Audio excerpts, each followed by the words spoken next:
Hello everyone, स्वागत है आप सभी का हमारे यूट्यूब चैनल इंजीनियरिंग सर्विसेज में। आज हम लोग डिस्कस करेंगे इरिगेशन इंजीनियरिंग के प्रीवियस ईयर के क्वेश्चंस। पहला क्वेश्चन डैम से है, जो टॉपिक है डैम, उसमें पूछ रहा है कि the base width of elementary profile of a gravity dam when the uplift pressure is neglected. तो पूछ रहा है कि बेस विड्थ क्या होगी एक ग्रेविटी डैम की जब अपलिफ्ट प्रेशर क्या हो, जीरो हो। ठीक है, अपलिफ्ट प्रेशर क्या हो, जीरो हो। तो अपलिफ्ट प्रेशर को सी से रिप्रेजेंट करते हैं, अभी देखेंगे कैसे। ठीक है, अगर उसकी वैल्यू जीरो हो जाती है तो बेस विड्थ डैम की क्या हो जाती है, वो पूछा गया है। ठीक है, तो अगर जो है एलिमेंट्री क्या बोलते हैं बेस विड्थ की बात करें तो इसकी दो कंडीशन होती हैं।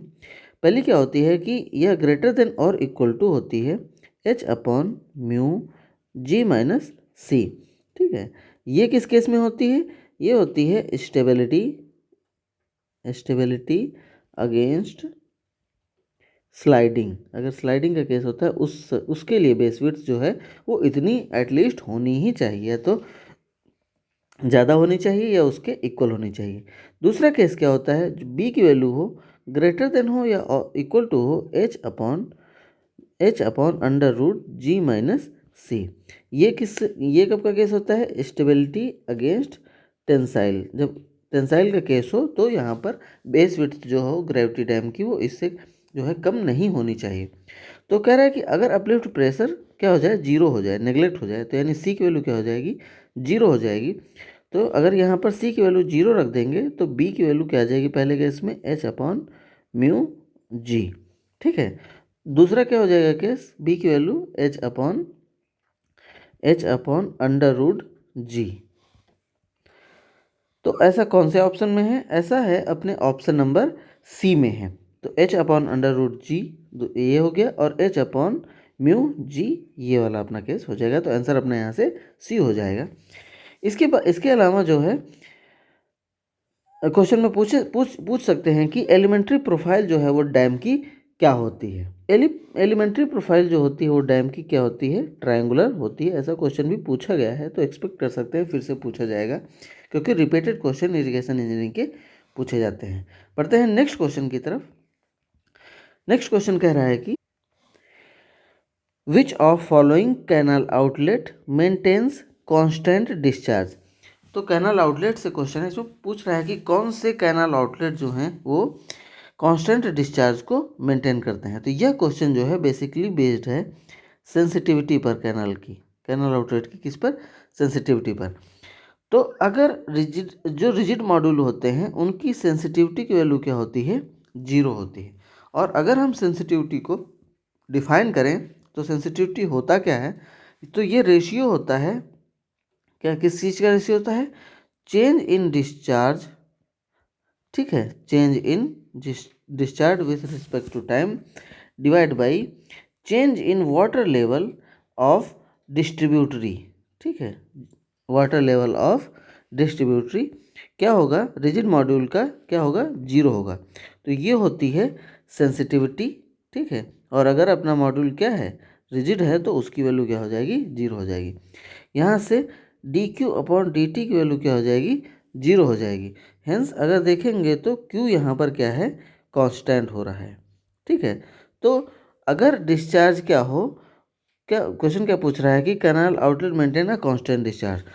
तो किस केस में डिस्चार्ज जो है अपना कांस्टेंट हो रहा है, रिजिड मॉड्यूल के केस में अपना डिस्चार्ज क्या हो रहा है, कांस्टेंट हो रहा है। तो सिमिलर बेसिस पर एक और क्वेश्चन पूछा गया, जो है क्या कह रहा है कि सेंसिटिविटी ऑफ रिजिड मॉड्यूल जो है क्या होता है, इक्वल टू जीरो होती है। यहाँ पर हम लोगों ने सीखा कि अगर मॉड्यूल अपना रिजिड है तो सेंसिटिविटी उसकी क्या हो जाएगी, जीरो हो जाएगी। तो यहाँ भी आंसर अपना क्या हो जाएगा, सी हो जाएगा। ऐसे ही क्वेश्चन से ही क्वेश्चन यूपीपीएससी एई में निकालते हैं। ये क्वेश्चन तो कई बार रिपीट हुआ है, 2 से 3 बार रिपीट हुआ है अब तक जितनी बार भी एग्जाम अपना हुआ है। ठीक है, तो बढ़ते हैं आगे नेक्स्ट क्वेश्चन की तरफ। नेक्स्ट क्वेश्चन भी पूछ रहा है कि ये देखिए अगेन रिपीट क्वेश्चन था कि सेंसिटिविटी ऑफ रिजिड मॉड्यूल क्या होती है, तो वो होती है अपनी इक्वल टू जीरो। और ठीक है, रिजिड मॉड्यूल की सेंसिटिविटी जीरो होती है। इसके अलावा इसी के बेसिस पर अगेन क्वेश्चन पूछा गया कि an outlet is said to be proportional if flexibility is. क्या पूछ रहा है, an outlet is said to be proportional if the flexibility is. तो कह रहा है कि अगर आउटलेट जो है प्रोपोर्शनल आउटलेट है, प्रोपोर्शनल है, ठीक है, मतलब उसको प्रोपोर्शनल बोलेंगे अगर फ्लेक्सिबिलिटी की वैल्यू क्या हो।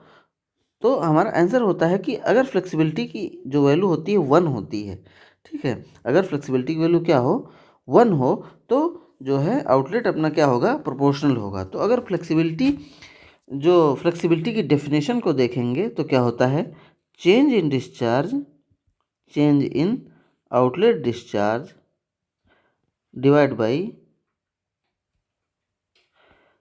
Change in outlet discharge divide by rate of change of channel discharge, ठीक है, rate of change of channel discharge, ठीक है।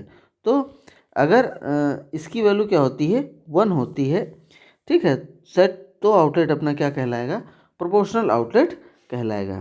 तो आंसर अपना यहाँ से क्या हो जाएगा, सी हो जाएगा। नेक्स्ट क्वेश्चन है कि ट्रैप एफिशिएंसी पूछ रहा है कि ट्रैप एफिशिएंसी की बेसिकली डिफिनेशन क्या होती है। तो ट्रैप एफिशिएंसी होती क्या है, अगर इसको देखेंगे, ट्रैप एफिशिएंसी जो है क्या होती है, ये होती है कैपेसिटी डिवाइड बाई इनफ्लो। क्या होती है, कैपेसिटी डिवाइड बाई इनफ्लो। तो आंसर अपना यहाँ से क्या हो जाएगा, सी हो जाएगा। तो अगर कैपेसिटी की बात क्या होते हैं, तो किस चीज़ की कैपेसिटी की बात कर रहा है, कैपेसिटी होती है total deposit, sediment deposit, total sediment deposit in reservoir. तो वो उसकी क्या हो जाएगी, कैपेसिटी हो जाएगी। डिवाइड बाय इनफ्लो का मतलब क्या होता है, total sediment flowing in river. तो ये क्या कहलाती है, उसकी एफिशिएंसी, ट्रैप एफिशिएंसी कहलाती है किसी चैनल की, किसी रिवर की, ठीक है। तो आंसर अपने यहाँ से हो जाएगा सी। देखते हैं नेक्स्ट, आज का लास्ट क्वेश्चन जो है क्या कह रहा है कि a land is known as water log. तो एक टॉपिक इरिगेशन इंजीनियरिंग में आपने पढ़ा होगा, वाटर लॉगिंग, ठीक है। तो यहाँ से टर्म से ही हमें क्या पता चल रहा है कि पानी कहीं पर भर जाता है, कुछ ज़्यादा ही भर जाता है। तो उसकी डिफिनेशन को पूछा गया है। तो पहला ऑप्शन पढ़ते हैं, क्या है, capillary fringe reaches the root zone of plant. दूसरा क्या है, when permanent wilting point is reached. Next क्या है, when gravity discharge has ceased, रुक जाता है, ठीक है, यानी ऑटोमेटिक पानी बहना क्या हो जाता है, रुक जाता है, सीज हो जाता है। तो उसकी वजह वो वाटर लॉगिंग होता है क्या। तो अगर ऐसा अगर पढ़ेंगे तो तीनों ही अपने आप को सही लगेंगे, लेकिन हमें बेस्ट वाला चूज़ करना है। तो जब पौधे होते हैं, ठीक है, जो पौधे होते हैं क्या होता है, ज़मीन के अंदर इनकी रूट जो है वो रहती है। तो पानी क्या होता है, ये पेड़ जो है अगर जब पानी नहीं होता है तो ये ज़मीन से जो है, या पानी जो है ऊपर से क्या होता है, नीचे से जो है ऊपर जाता रहता है, ठीक है। तो अगर जो है वाटर टेबल राइज कर जाती है, पानी के ऊपर जाना मतलब क्या हो रहा है, वाटर टेबल का राइज होना कहला रहा है, ठीक है। और जो पानी ऊपर चढ़ता है वो चढ़ता है किनकी वजह से, कैपिलरी फ्रिंजेस की वजह से, मतलब बहुत छोटी छोटी कह सकते हैं कि ड्रेन्स या नालियाँ होती हैं जिनके थ्रू पानी जो है ऊपर चढ़ता है, ठीक है।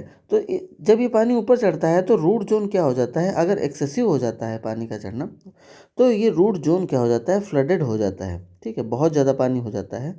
इसी चीज़ को क्या बोलते हैं, वाटर लॉगिंग बोलते हैं, कि रूट जोन का फ्लडेड हो जाना क्या कहलाता है, वाटर लॉगिंग कहलाता है। और ये पानी कहाँ से आता है, पानी नीचे से आता है कैपिलरी फ्रिंजेस के थ्रू, इनको फ्रिंजेस बोलते हैं, जो ड्रेन जैसी बन जाती है, नालियाँ जैसी बन जाती हैं जिनके थ्रू पानी चढ़ता है, उनको क्या बोलते हैं, कैपिलरी फ्रिंजेस बोलते हैं, ठीक है।